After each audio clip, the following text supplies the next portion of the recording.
If you enjoy what you hear here today, please consider supporting me on my Patreon page. Every dollar helps, and you get to see content that you won't see here. Chapter 44. Rage.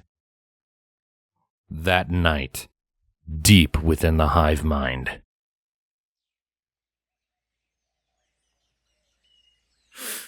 No!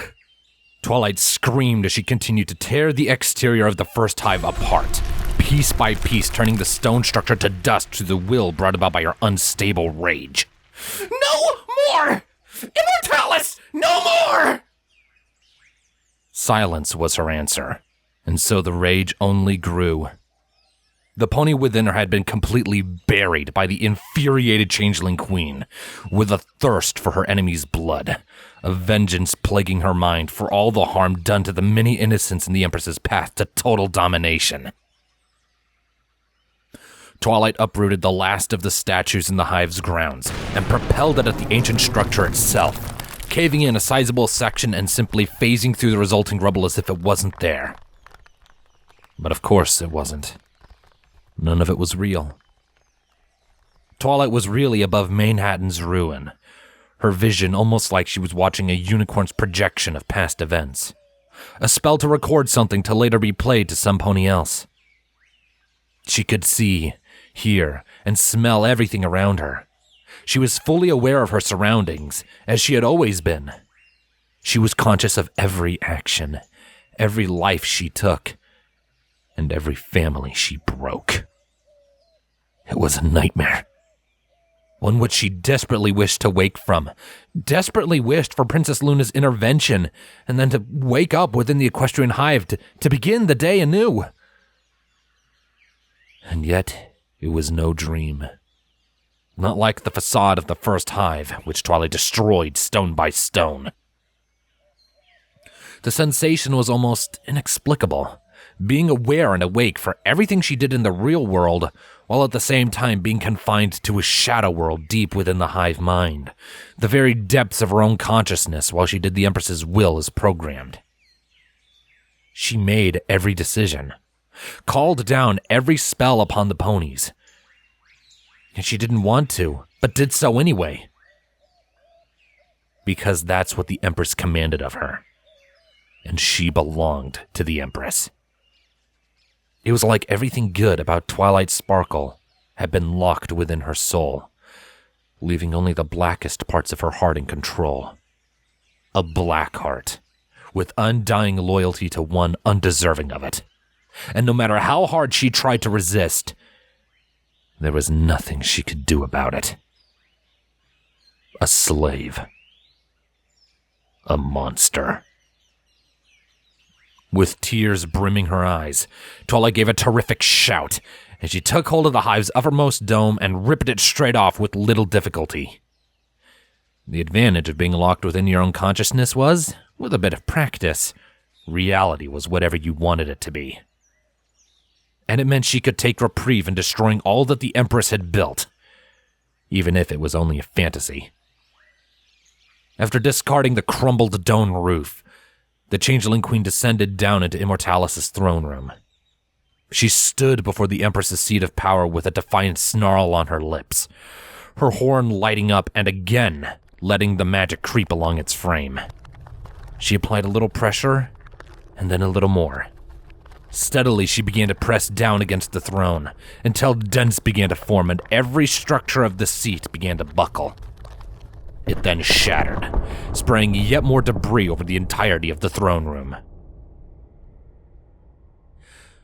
Too bad I am not in it, Twilight Sparkle. Twilight let out a slow breath as she heard that voice. A voice which she had come to think of as the lowest denominator of life, and one to which she directed all of her ire. Empress, Twilight coldly greeted as she turned around.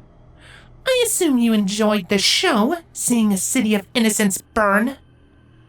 The Empress gave a tisk at Twilight's words. You did too, as I so recall. That was not me, Twilight growled in response. Everything out there, that's all you. I don't know about that. The EUP should have been better trained.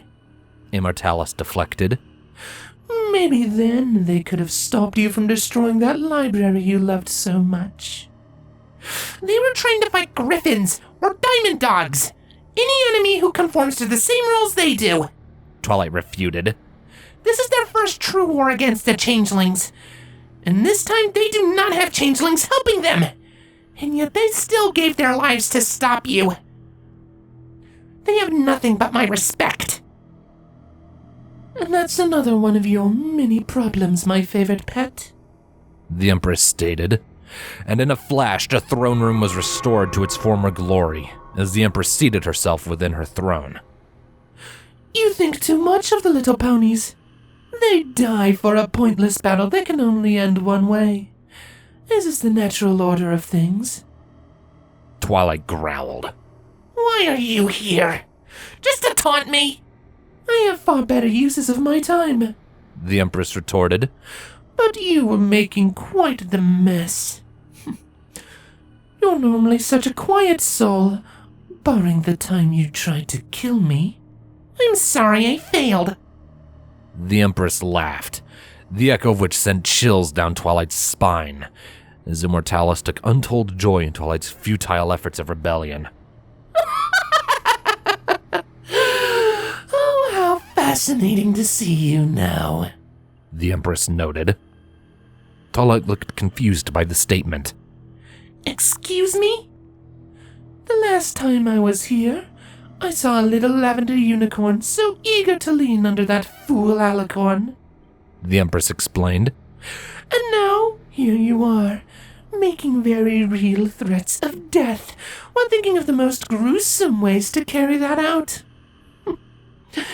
Your two remaining mothers must be so proud of the bloodthirsty changeling you've become. Twilight flinched, only causing the Empress to laugh even more.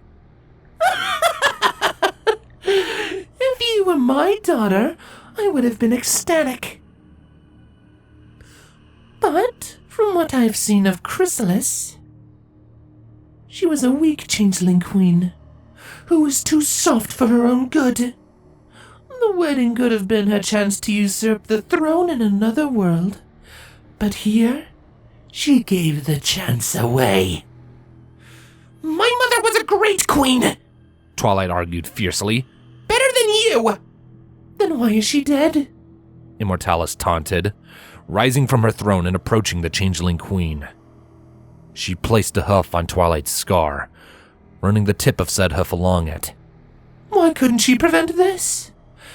Such a shame I never had dominion over Infiltrator Serpens. His skills would have been put to good use. But perhaps his sisters can fill the void. Or perhaps they will die. Suddenly, a loud bang heralded the throne room returning to its disheveled state, and a blade of lavender magic came slicing down upon the Empress. Mostly on instinct, the Empress took a quick step backwards, but wasn't fast enough to avoid the blade entirely. It slid straight through the chitin on her cheek, leaving a sizable bloody gash oozing down her face and dripping onto the floor. Immortalis held her cheek, eyes showing clear surprise. Twilight struck forwards in another attempt, only for the entire room to dissipate into a field of twinkling stars, and for steel chains to materialize from thin air. The chains wrapped themselves around the changeling queen as she thrashed and struggled against them. But she was successfully pinned when 5 black locks latched on and held them all in place. Her sword evaporated before her eyes, and she was left with an angered Empress of the Changeling as her sole companion. You surprise me, Twilight Sparkle, the Empress growled, hoof still on her cheek. It appears I've let you have too much will. But the battle is done, and you needn't bother yourself with such things. Twilight gave a sharp gasp as pain warped her mind.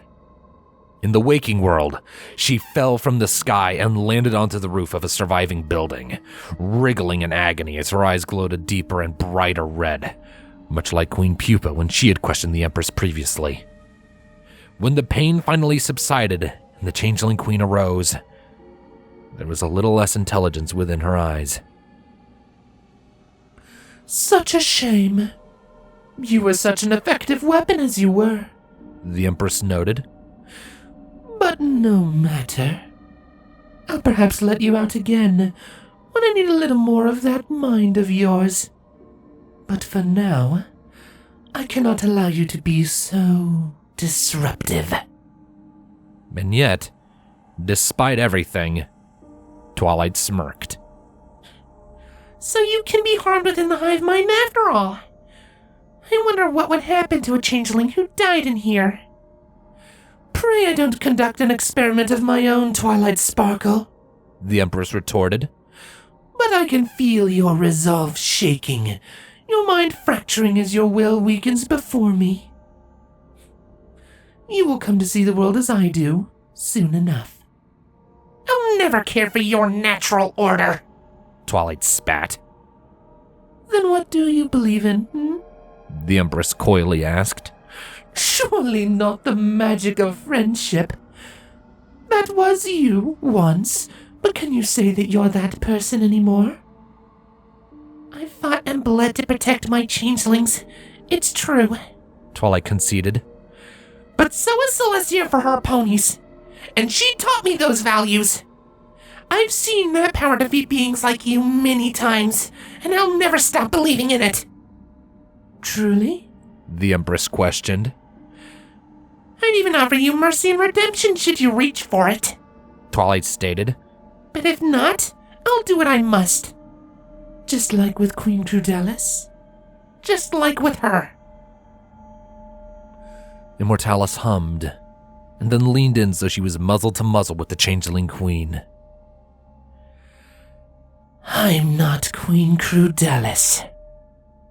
And then she was gone, and Twilight Sparkle remained in chains.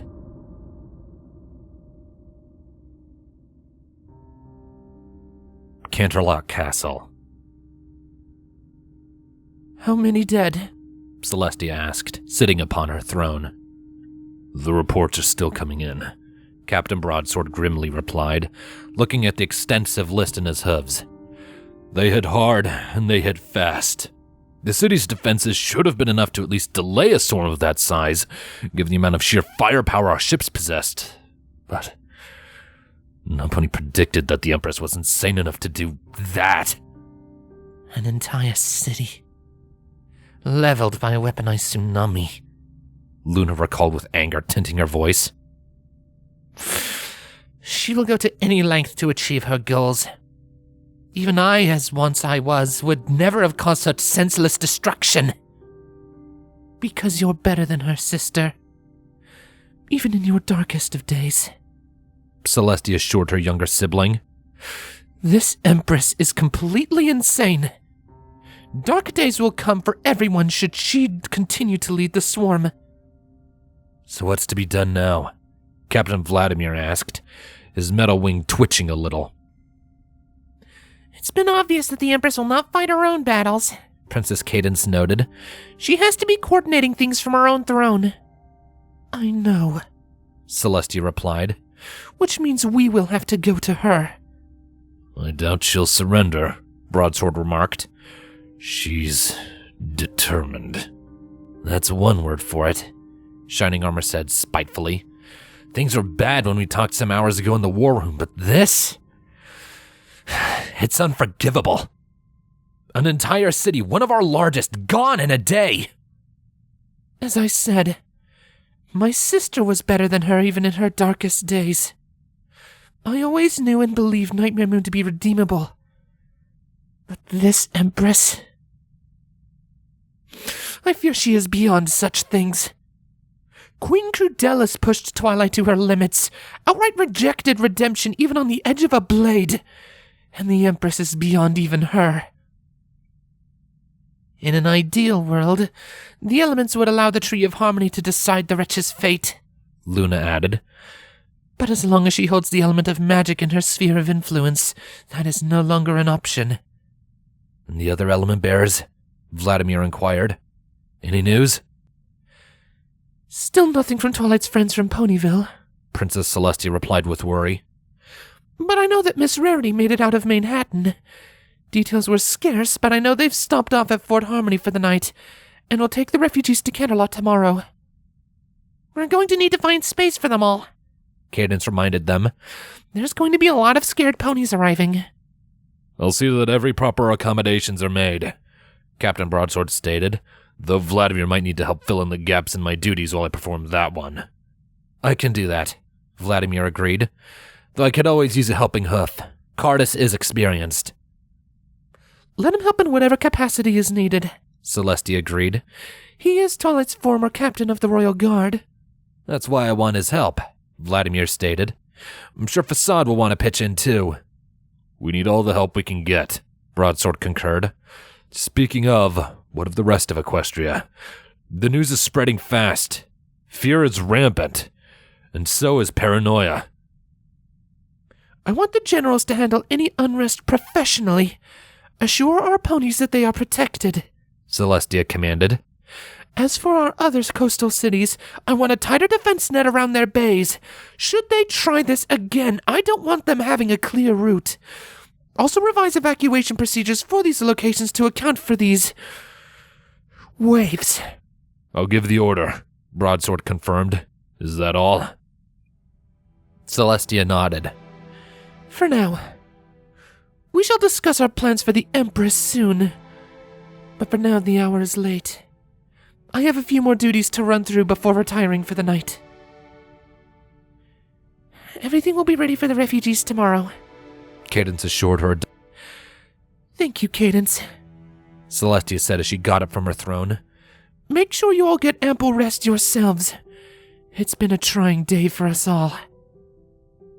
Celestia exited the throne room with her sister following shortly behind her. Those they left behind were in silence for a few moments before Shining Armor spoke up once more. I can't imagine how Twilight must be feeling. At least on the inside, Shining muttered with a depressed sigh. And our friends. She'll pull through. She's strong, Cadence assured her husband. And don't count her friends out yet. You sound so confident. It's called hope.